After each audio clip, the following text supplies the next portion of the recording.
political leader, Prime Minister of Trinidad and Tobago, Dr. Keith Christopher Rowley. Chairman of the PNM, deputy political leaders, Lady Vice Chair, my cabinet colleagues, members of the Senate, other parliamentarians, people of Port of Spain North, St. Anne's West, the chairman of the various municipal corporations, Tunapuna Piako, Mr. Terry Rondon from Sandy Grande, Deputy Mayor of Port of Spain, PNM family, members of the media. I want to start tonight as a Member of Parliament for Port of Spain North, St. Anne's West by paying my respects to a giant and the passing of a giant that has us here today in Belmont East, Mr. Darrell Rajpal.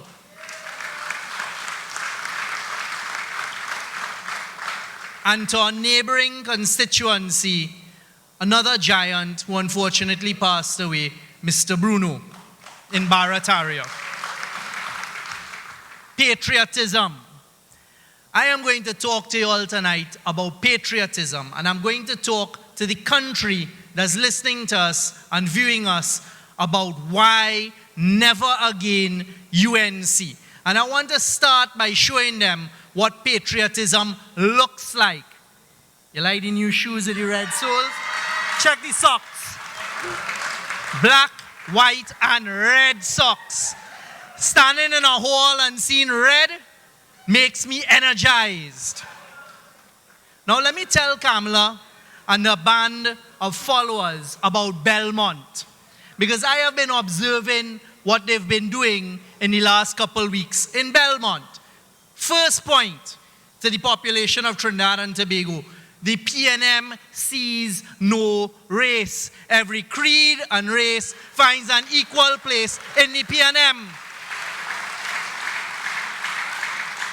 Second point, Belmont people not stupid.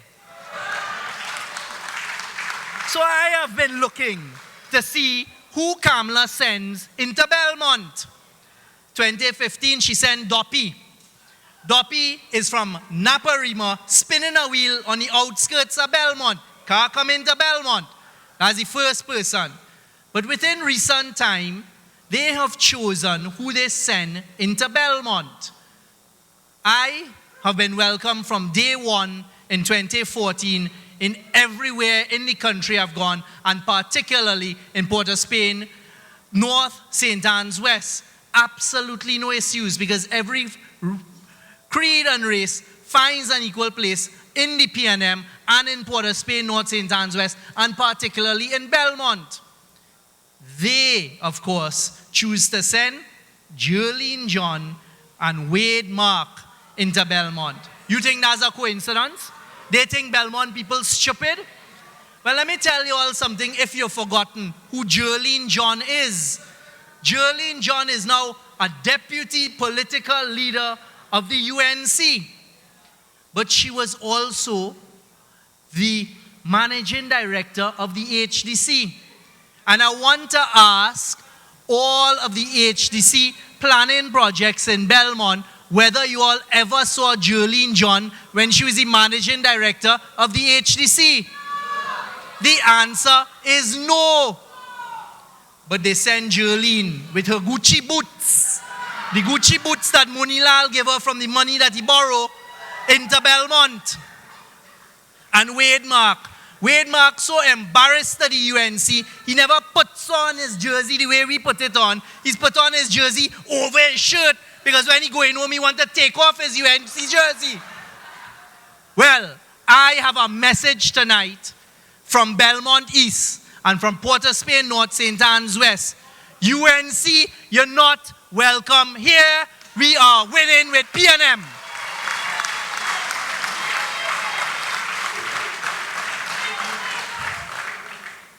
We don't play the race card. And I also ask you all to observe what goes on in the parliament. and how every time they oppose good legislation in a very destructive manner. This government will stand strong. This government will do what is right, not only for PNM, but for the people of Trinidad and Tobago. I see an ex-star boy from the Senate, someone I used to practice on the other side of the bar table from, Senator Ramdeen. All you know about Ramdeen? So the latest thing he loved to call a press conference. I will tell you all, in my 17 years of practice as an attorney at law and as a litigator, I never had a single press conference. You know why? Because proper litigators don't speak to the media about cases they're doing. But them, they're up in the air, this is what we're doing. And you all will remember the election petition cases. Who won the election petition cases? And Kamala come out with Ramdeen and Ram Logan and say they win. And that is their modus operandi. Let me just focus quickly on his last press conference. They want to talk about the anti-gang legislation, and I'm going to show you all how unpatriotic the UNC is. The Anti-Gang Act is not for the PNM. The Anti-Gang Act was put in place at the request of the Trinidad and Tobago Police Service, and it is only when the people of Trinidad and Tobago call out the UNC and Kamala and them, they voted for it in the parliament. Do you all remember that? They brought that legislation in place. When we were PNM opposition, we supported it. The first time it came up for renewal and their opposition, they rejected. We came back again, they rejected. And thankfully, the civic-minded and right-thinking citizens of Trinidad and Tobago, the vast majority of which are PNM, put the pressure on them, and they came to Parliament and they supported the legislation. The legislation has been proclaimed just over a month ago. You all know for every successful criminal prosecution, you have to build evidence and gather evidence. Ramdeen run out, press conference, PNM government fail. PNM not police force, you know. PNM government fail, anti-gang legislation fails. Do not buy the lies, the misleading fake news of the UNC led by Kamala Persad Bissessa and a band of merry. I didn't see it. The police service have come out. The acting commissioner of police has told the country very clearly, and for those who didn't hear it, I will repeat it, that the police service is working assiduously. They are gathering the evidence, and every lawyer knows, and every lawyer who doesn't want to mislead the population, from the time the act was passed, that's when you start to build the evidence. Everything before is intelligence. But with legislation, you can't make criminal charges what we call retroactive. So a government can come in place today and say all people who were in the savannah 3 weeks ago should be charged. So when the anti-gang legislation was passed, that is when the evidence that will go to court starts to be gathered. And a true patriot would do what? They would stand with our Trinidad and Tobago Police Service, Trinidad and Tobago Defense Force, the other arms of law enforcement, and we would support them. We wouldn't be always trying to pull them down. And that is what the UNC is constantly doing to everything in this country, trying to pull it back and pull it down.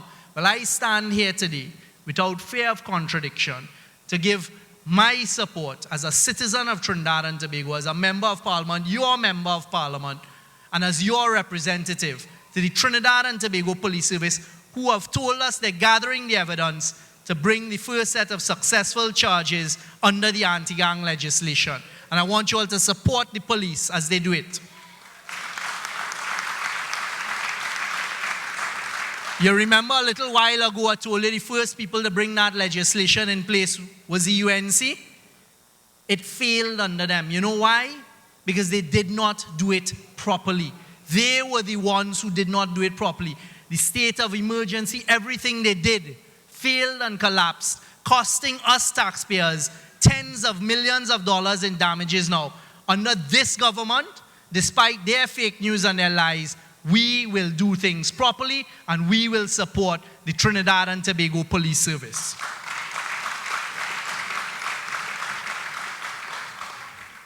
Madam in her forum, 2 Mondays ago, has the audacity in the most unpatriotic manner to declare the NIF a Ponzi scheme. Well, I would like a few minutes of your time to explain to you all what your government did in the creation of this National Investment Fund that was launched today. In 2009, the Clico empire collapsed, and they came to the then government and said, if you don't support us, it is a privately owned company. It is not state-owned. We in here don't own it.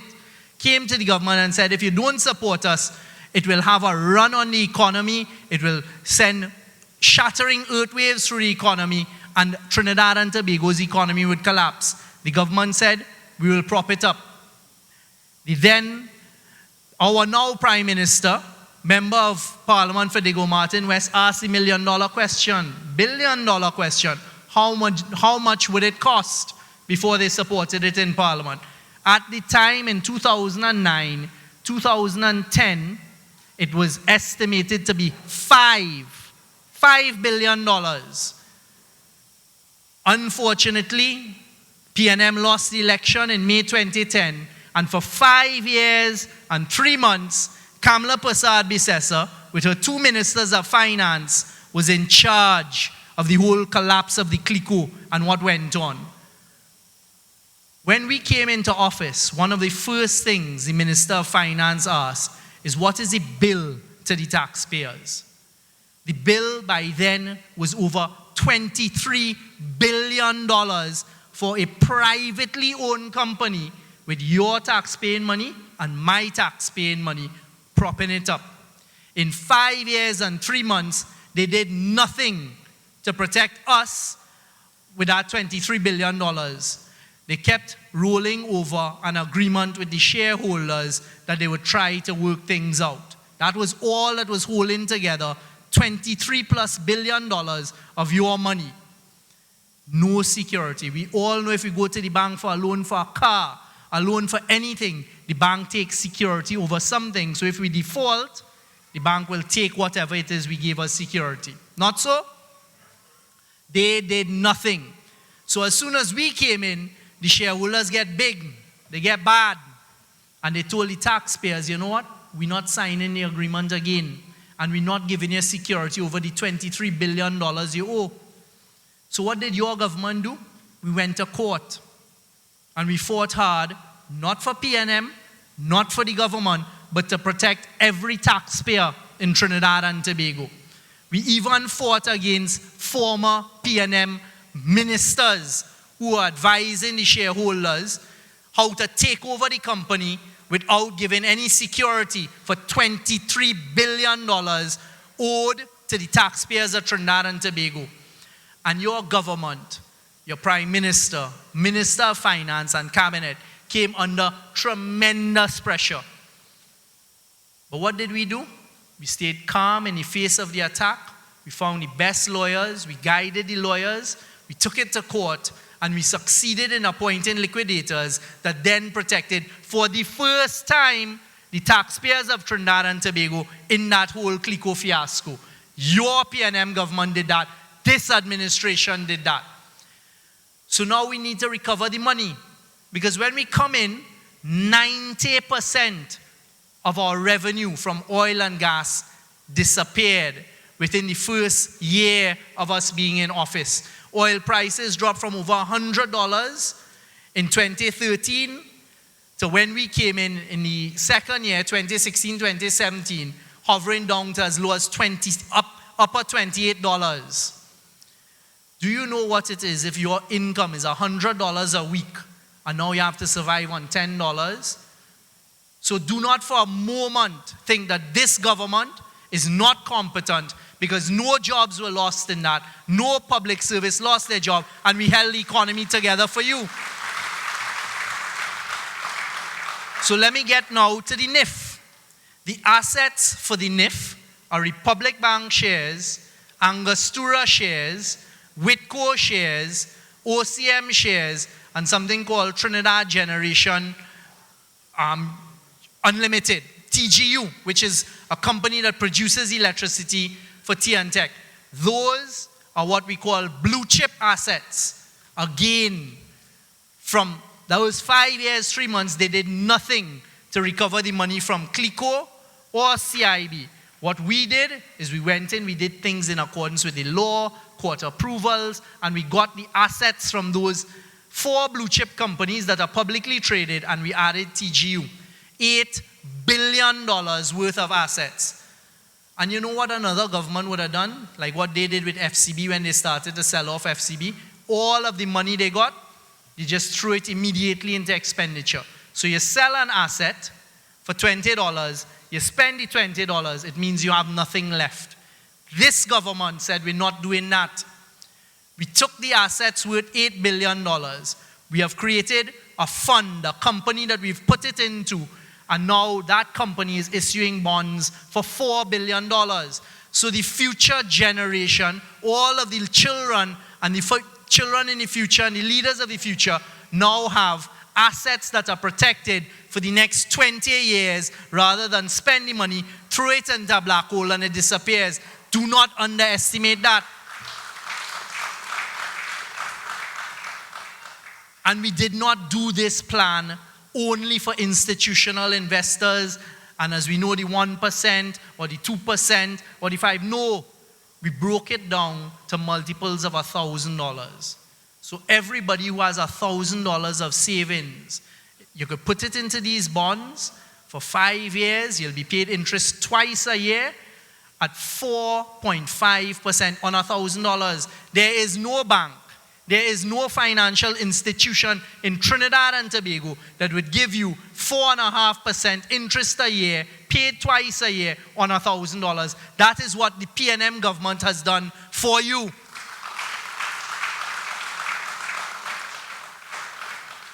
And imagine the leader of the opposition party has the audacity to tell the country that is a Ponzi scheme, and to try and discourage people like you and people like me and people who are trying to save their money from investing in this. Well, we reject it, and we reject them and their unpatriotic behavior. And the NIF was launched today, and every single citizen should go and try and get bonds in the NIF.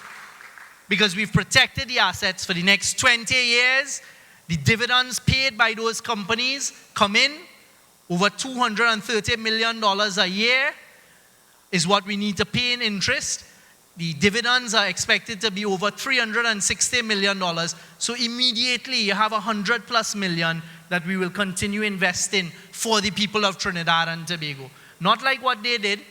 You all remember the FCB IPO? We still haven't gotten the report on the FCB IPO. You remember the bacchanal, the confusion, the tiffin in the FCB IPO?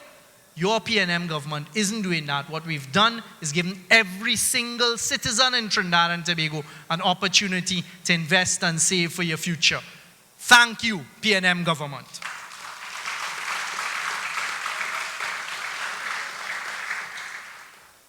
We have heard it said that nothing is being done about corruption in Trinidad and Tobago. That is particularly difficult for us because the truth is this is the first government that has taken on corruption in a very meticulous, careful, and proper manner, hiring the best people that we can from around the world who've done it successfully. But we are not in charge of the police, who are the persons that do criminal investigations and charge, and the DPP, the great man that he is in his office, is also constitutionally separate from the government. DPP and police in charge of criminal prosecutions of corruption, not the government. But your government has filed a number of cases in the court. We have a case against Munilal. We have a case against Jerlene John. And they have more cases coming. So don't buy the false and fake news that the government has done nothing to fight corruption. And we have fought it for 2.5 years when they keep trying to slip things past this cabinet, and we have rejected it. And that is why they have to produce the fake news. Because under Kamala, the book that the leader and lady chair have, and the book you all have, that whole book is corruption scandals under them. The PNM government, 2.5 years, they had none of that. So thank God you put a PNM government in. They like to try and convince people that the government does nothing. Completely untrue. You all have heard us talk about what we did with the energy sector. And it is worth repeating. Because Trinidad and Tobago, no matter how much people talk about diversification, our economy is still based on oil and gas, and more so gas in the last decade. They were having a merry time. Mr. Kevin Ramnarine, who did not renew a single contract when he was Minister of Energy, but instead left a massive mess for this country. We came in and faced billions, and that is not an exaggeration, over $4 billion in claims against the NGC. You remember what they did to the NGC?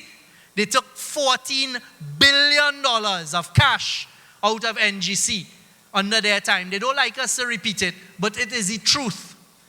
And then when we came in, we met over $4 billion in claims from people NGC was supposed to supply gas to and couldn't. Every time we were in opposition and we asked Kevin Ramnarine and the UNC government, what is going on with curtailment of gas? They say it's maintenance. They deny that there was curtailment going on. But we knew better. Immediately as we came in, to show you how serious it is, the Prime Minister of Trinidad and Tobago directed it from his office, working with the Ministry of Energy, as to how we should restructure and make the energy sector stable again. The Energy Standing Committee of Sub-Cabinet Committee was put into place immediately. One of the first things you heard us talk about is a deal that they cut, where they were going to give the limited gas at the time to a new plant, and all the people who've been with us through the good times and the bad times, invested their billions of dollars, they would get no gas. You know what that means in law? It means again the government would be sued, we'd be exposed to billions of dollars in claims, and we would lose the claim. As we came into office, we saw that problem. Immediately, the Prime Minister put a small team in place to go and negotiate with the government of Japan. We jumped on a plane, we didn't go joyriding. We went, we negotiated with the government of Japan, who told us, but hold on, we have a binding agreement. It is a signed agreement with Trinidad and Tobago. We're not going to unravel this. And as this administration, under Dr. Rowley, has always been, we dealt with it in an honest fashion. And we explained our predicament to them and what it would mean for the citizens of Trinidad and Tobago. And today we could thank the government of Japan and the Mitsubishi Group for agreeing to turn the contract around in our favor. But that is what the UNC did. The only energy contract they signed was going to cost us billions of dollars in claims. Your PNM government, within the space of a few days of being in office, identified it, did what is right, went and renegotiated the contract in favor of Trinidad and Tobago, and that was the first one. You hear them criticizing as though the Prime Minister did something wrong by being a leader and going and sitting down with the heads of BP and the heads of Shell and the heads of EOG to negotiate. When we were stuck in negotiations with NGC, if we didn't get those contracts with BP and EOG in March of last year, Trinidad and Tobago would have no gas from the end of this year. That would have been it. Everything shut down, billions of dollars in claims, etc. Because the cost has gone up and prices have dropped, we were at a loggerhead. We couldn't break the deadlock, but we had no contract in place for future gas. A real leader seeing that takes charge of the situation, and that is what the Prime Minister did. We jumped on a plane, the Prime Minister went, he sat down with them. I was there. And he said, you have shareholders that you have to please by making profits for your people out of the sale of Trinidad gas. But I have shareholders. That's what the Prime Minister said. The Prime Minister said he has shareholders. And you know who are his shareholders? The people of Trinidad and Tobago.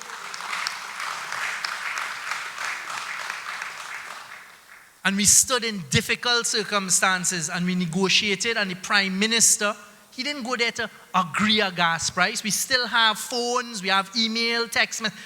We negotiated proper gas prices going forward. So Trinidad and Tobago, because of the Prime Minister and what he did, now has gas contracts taking us into the future. And they want to criticize that.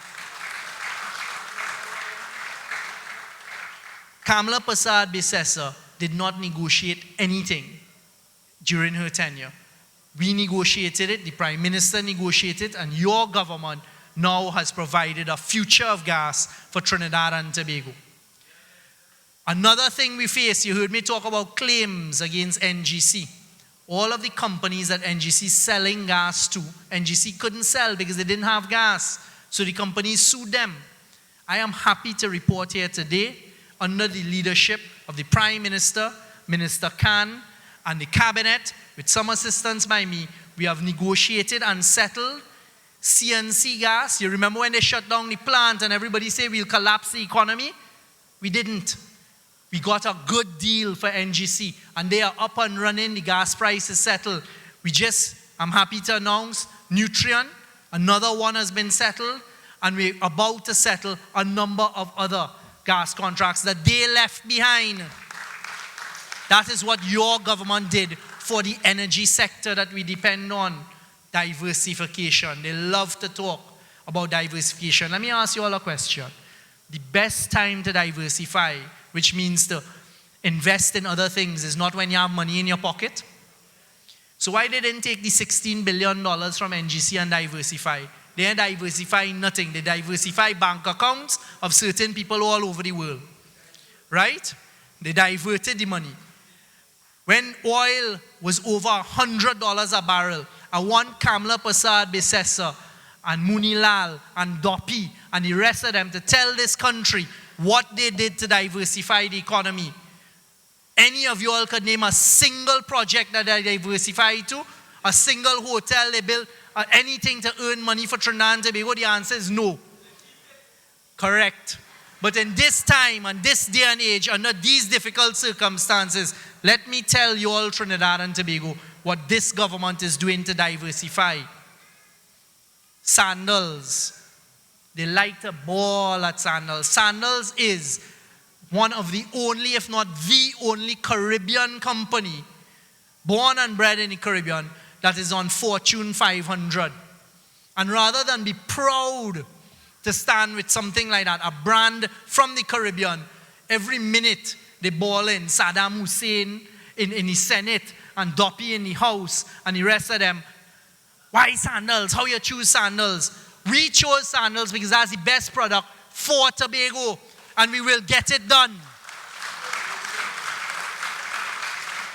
And go and ask the governments of Grenada and Barbados what sandals did for their suffering economies. It lifted it. And we haven't cut any deal with anybody because the people of Trinidad and Tobago will own the plant and equipment, and that is the hotel. The same way the people of Trinidad and Tobago own the Hyatt and own the Hilton, and then we hire somebody to run it. So we're hiring Sandals to run the hotel that we will build for the future generation. We're not stupid. That is the first of diversification. And whilst we're doing that, we're looking at other ways we could help raise tourism in Tobago. It's not about talk. It is about what we are doing. So do not listen to them and the other pontificators who want to write in the newspaper, go on the radio, etc., and say that the government not diversifying. I can stand here today with the leave of the Prime Minister and my cabinet colleagues and tell Trinidad and Tobago that your cabinet took a decision today to enter into a cooperation agreement to pursue the building of a dry dock facility in La Brea with a Chinese company. And for the first time, hear this, the first time the Chinese companies are going to invest equity. They're going to put their own money. They're just not coming here to build and lend us money. They are going to put their own money, up to 30% equity, into the construction of this facility. And you know how that was done? You know how that was done? Because the Chinese don't have that business model. The Prime Minister jumped on a plane and we flew to Beijing. We arrived there 4 o'clock in the morning and we started working straight away. And the Prime Minister And you all should be proud of Trinidad and Tobago.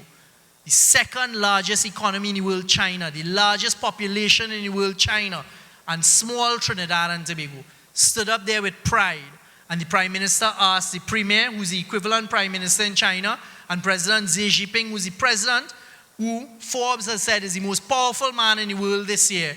And we said, thank you for all the help you have given us. But going forward, we want China to come and partner with Trinidad and Tobago and put money as a partner, skin in the game. And the respect that they have for this country, for this Prime Minister, and I'm going to say it, for the PNM, because it was under Dr. Eric Williams, and they haven't forgotten the PNM government back in 1971 led the charge for China to be recognized at the UN. And we leveraged all of that, a PNM government. And for the first time in this part of the world, a Chinese company has been authorized by the state of China, the state in China, the Republic of China, to invest up to 30%. And that's not all. We can bring in other equity investors into it. You know what this is going to do for Trinidad and Tobago? Let me explain the dry dock briefly. We want to build what we call 2 Panamax dry docks, 430 meters each. Because as you all would know, the Panama Canal has recently expanded. We want to capture all of the vessels coming through the Panama Canal and going down to South America. And we're not stupid.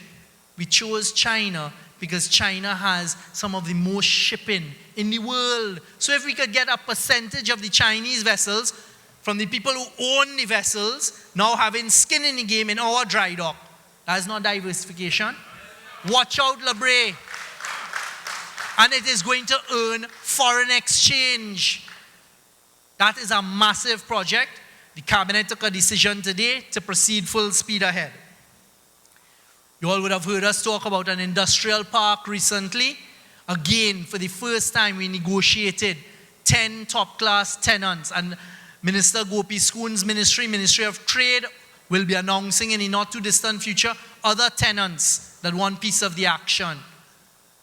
That is diversification. You know where they were going to build these industrial parks? Inland in central Trinidad, far away from the sea. How are you going to attract good business like that?